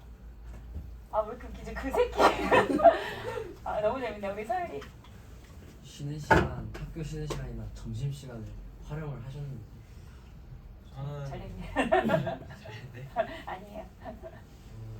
쉬는 시간에 아까 말했듯이 좀 졸린다 이러면 자든가 하고 매점을 가든가 공부를 할 때도 있었어. 그리고 점심 시간에는 일단 축구, 농구는 해줘야 되고요. 좀 근데 일찍 들어야 돼. 딱 1시 수업 시작이면은 좀 일찍 들어와가지고 진정시키고 그 다음에 수업. 저도 되게 유연하게 썼던 것 같아요. 졸리면은 그냥 자고 또 그냥 매점 가고 싶다 하면은 이제 매점 1번 달려갔었고 그리고 저도 축구를 되게 좋아했어요. 고등학교 때 특히 남고였거든요. 제가 고등학교 때 그래서 축구도 뛰고 다만 이제 말씀하셨던 대로 그래도 수업 시간 전에는 제가 땀 식히고 좀 이제 옷 갈아입고 이런 시간까지 고려해서 좀 일찍 들어왔던 것 같습니다. 수업 시간 열심히 했으면 좀 놀아도 되지 않나. 가진 자의 여유인데. 저도 쉬는 시간에는 졸릴 땐 자고 또 친구들이랑 그러니까 잠이 안 올 때가 있거든요. 유독 잠 안 오는데 그럴 때는 이제 친구들 장난치기도 하고 일부러 자고 있는데 막 깨운 경우도 있고 그래서 점심 시간에는 좀 축구를 했던 것 같고 막 종 치고 나서 막 이제 막 후다다다 들어가다가 이제 무대에서 쌤을 마주치는 사실 그런 게 다 고등학교 추억이잖아요. 미화가 된 것 같긴 한데 어쨌든 추억이니까 좋은 거야. 근데 놀 때는 그래도 놀고 축구할 때는 축구하고 막 이러는데 대신에 공부할 때는 정말 공부만 했습니다. 그래서 정말 깨어있는 시간을 효율적으로 쓰는 거를 좀 주안점을 두어서 좀 학교 생활을 보냈던 것 같아요. 네, 그렇게 생각하시면 되겠습니다. 그냥 공부해도 돼요.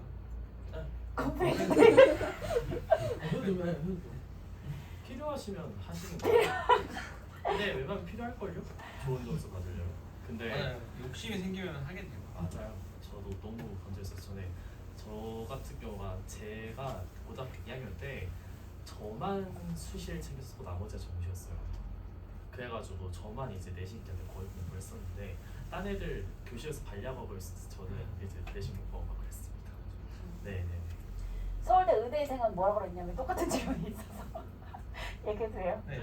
네, 아침에 축구나 농구하는 친구들이 있다. 아침 7시에. 그러면 이게 하루가 완전히 무너지니까 하지 말고 점심 때 그 친구는 공부는 확실하게 공부하고 점심 때 꼭 그 친구도 뭐였죠? 농구를 되게 좋아해서 농구를 하는데 옷을 항상 두어 벌 챙겨서 가방에 넣고 다니고 공부할 때는 완전히 깨끗한 끈적거리거나 지저분하지 않게 깨끗하게 학교에서 다 땀 갈아입고 바로 공부. 저도 그렇게 했어요. 역시. 땀 젖으면 좀 찝찝해요. 맞아요. 근데 이게 뭐냐면 이게 성공했으니까 이렇게 말하는 게 아니라 그 방금 말한 것처럼 진짜 공부할 때 완전 밀도 있게 한 거죠. 그러니까 쉬는 시간에 쉴 수도 있는 거지. 근데 공부 시간, 수업 시간에 계속 졸다가 헤드뱅 하다가 쉬는 시간 유독 근데 눈이 번쩍 개안이 되는 친구들 있죠? 그쵸? 그러면 이건 아니다 라고 생각하면 될 것 같아요. 질문 계속 받겠습니다. 재밌지 않아요? 조금 더 받아도 되죠? 네. 저도 운동하는 거 되게 좋아해서 학교에서 아침에 배구하고 점심에 배구하고 이런 식으로 살았었는데 지금도요? 승명이하고 2학년인데? 네. 와 멋있다. 1학년 때 배구부를 차려가지고 그래서 그렇게 하고 나면 아침 수업이든 점심시간 이후 수업이든 너무 졸리더라고요. 그래서 어떻게 대처를 하셨는지 궁금합니다. 2번을 해서 졸린 것 같기도 하고 2번 안 해도 계속 졸리던. 그럴 때는 아까 말했듯이 잠깐 저 쉬는 시간이라도 자는 게 네. 저도요. 그리고 약간 이런 고민도 하실 거예요. 졸리면은 카페인을 먹느냐, 그냥 자느냐, 버티느냐 이거 세 가지 갈림길이 있다고 아마 생각하실 텐데 저는 전에도 말씀드렸지만 카페인을 제가 아팠어가지고 아예 못 먹었던 사람으로서 그냥 잤어요. 다만 쪽잠을 잤어요. 시간을 좀 해가지고 제가 학창 시절에 이제 보통 이렇게 의자에 그 책상 있잖아요. 그러면 이렇게 엎드리잖아요. 그래서 뒤에 포스트잇으로 40분을 깨워주고 이걸 해주면 누구 한 명 깨워주거나 제 포스트잇. 네, 진짜 그렇게 했어요. 진짜 그렇게 하니까 깨워주거나 그러면서 보일 때 그랬었는데 되게 괜찮은 아이디어다. 네네 그렇게 했습니다. 대신에 너무 또 오래 자면은 패턴이 다 깨지거든요. 그래서 쪽잠 정도는 괜찮다. 졸리면은 저는 그냥 짧게라도 잤습니다. 버티는 것보다는 효율성이 더 좋았던 것 같아요. 저는 졸리면은 잤는데 일단은 귀는 열어두고 선생님이 중요하다고 하면은 바로 일어나서 그것만 표시하면은 잘 수도 있지 않나. 무섭다. 고인물 같은 쓰고 자는 사람 고인물 같은 내신 1.01. 1.1 1.1? 1.1 진짜 최고지. 졸리면 자야죠. 깰 수 있는 방법은 제가 봤을 때 잠을 깰 수 있는 방법은 없습니다. 그냥 잠을 자야 돼요. 저도요. 그냥 부족한 거. 되게 뭔가 잠은 되게 수면의 질이 되게 중요한데 여러분이 나 3시간 잤어 그리고 공부했어 이거 잘못된 커멘트인 것 같고요. 나 뭐 6시간 잤어 너 몇 시간 잤어 이런 게 아니라 정말 잘 때 푹 자야 되는데 핸드폰 보다가 그러니까 밤에 좀 그렇잖아요. 뭔가 이렇게 그러면 이제 잠의 질이 떨어지니까 나는 집에 가서 자꾸 핸드폰 볼 것 같으면 그냥 자버려. 자버리는 게 상책이다 이런 생각을 하고 점점 이렇게 수면도 본인이 관리를 해주면 좋을 것 같고 나 이렇게 해도 낮에 졸릴 때가 있어요. 저도 낮잠 되게 추천하는데 낮잠 한 번씩 쉬는 시간에 꼭 푹 점심시간 때 자거나 뭐 나는 너무 옛날이라서 난 얘기했는데 저는 진짜 옛날 28이니까 정말 옛날이잖아요. 10년 전. 10년 전쯤이잖아요. 너무 오래전이긴 한데 선생님은 그 점심시간이 너무 소중한 거 1시간이 너무 좋아서 그 시간이 공부를 할 수 있고 되게 좋은 시간이잖아. 잠도 푹 잘 수 있고 공부도 할 수 있고 그래서 점심을 그냥 그때는 그 10년 전인데 집에 학교에 요즘에 다 식사하지. 근데 그때는 그런 게 없어가지고 쉬는 시간에 밥을 먹었어. 우리 도시락 진짜 10년 전에 도시락 싸고 다녔거든. 그러면 도시락을 점심시간 1시간에 먹는 게 아까운 거야. 그래서 1시간 활용하기 위해서 3교시 끝나고 쉬는 시간에 10분 동안 2교시 끝나고 막 먹어. 3교시나 이렇게 이때 그냥 막 먹어. 그리고 나서 점심시간 온전히 자거나 피곤하면 온전히 그냥 하나 모의고사 풀거나 이렇게 했던 거 기억이 납니다. 네. 갑자기 28인데 질문 또 마지막 질문 받아야 될 것 같아요. 한두 개 정도만? 없어요? 아직 얘네들 고등학교 안 가서 고등학교 가면 이제 막 미친듯이 질문이 쏟아져 나옵니다. 성적이 나오는 순간부터 이제 이 표정이 아닐 건데 생각처럼 1등급 받기 어려워요. 아시죠? 정말 어렵고 힘듭니다. 그래 정말 이 정도까지 내가 공부를 해야 되나? 라는 생각까지 한번 해보실까요? 그러면 그치? 네. 한번 해보면 어떨까? 우리 앞으로 얼마 안 남았는데 3년 남았는데 3년 동안 열심히 해가지고 내 인생 30년이 좋아진다는 100% 보장은 없으나 그래도 20살 첫 번째 시작을 그래도 그 누구보다도 우월한 위에서 이렇게 말할 수는 없으나 그쵸? 그렇지만 그래도 좀 좋게 시작할 수 있는 위치에 될 수 있다면 기꺼이 3년 바칠 것 같아. 그렇게 해주면 너무 좋을 것 같고 슬럼프 극복법 이런 거 얘기하고 싶은데 얘는 아직 슬럼프가 올 단계도 아니고 이제 슬럼프는 언제 오는 건지 알아요? 왜 점수가 안 나오지 그래서 슬럼프 오는 게 아니라 내가 진짜 열심히 노력했는데 점수가 안 올라. 그럼에도 불구하고 견디고 열심히 노력하고 했는데 또 등급이 떨어진 거야 오히려. 이럴 때 찾아오는 거지 공부를 안 해서 점수 안 나와 다음날 안 해서 점수 이거 슬럼프라고 얘기하는 거 아니에요? 그거 슬럼프라고 얘기하는 거 아니야. 슬럼프 극복법 이런 거는 사실 고2 애들 멘토링하면 꼭 막 나오는 멘트인데 우리는 아직 얼굴 표정 보니까 아직은 고등학교 학생이 아직은 아니고요. 성적 나오고 나서 아주 이제 진지해지게 되는데 사실 그 전부터 좀 잘 관리하면 좋을 것 같아요. 우리 주기적으로 이런 거 마련해 드리도록 하겠습니다. 지금 시간이 몇 시냐면요. 2시 50분인데 우리 선배님들 5시까지 시간 되시거든요. 3시부터 5시까지 15분 단위로 할 건데 이 교실에서 그냥 할 거야. 교실에서 4명의 선생님이 책상 이렇게 다 뺄 거거든. 책상 10분 더 선생님 올타 다 뺄게. 이렇게 4개 괜찮잖아요. 네, 좋아요. 4개 이렇게 놓고 책상 놓고 선배님 뒤에 앉아 계시고 의자 뒤에 2개 놓을 거야. 그래서 한 명 앉아가지고 멘토링하고 바로 뒤에 받을 것 같으면 바로 뒤에 앉아서 대기하고 계시면 돼요. 이해됐지? 이해됐어? 그래서 일사불란하게 돌아가고 나는 너무 기다린 것 같다 그러면 밥 먹고 오시면 되고 선생님 미리 얘기해 주시고요. 아니면 뭐 외부에 나가서 밥 먹기 애매하면 이쪽 끝에 방에서 선생님 모의고사 하나 드릴게요.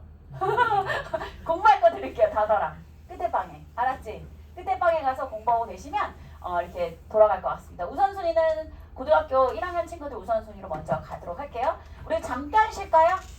2시 50분이고요. 3시에 뵙도록 하겠습니다. 가방은 다 챙겨가지고 저쪽 끝에 방에 놔두면 좋을 것 같아요. 본인 가방 맨 끝에 방에 놔두시기 바래요. 그렇구나.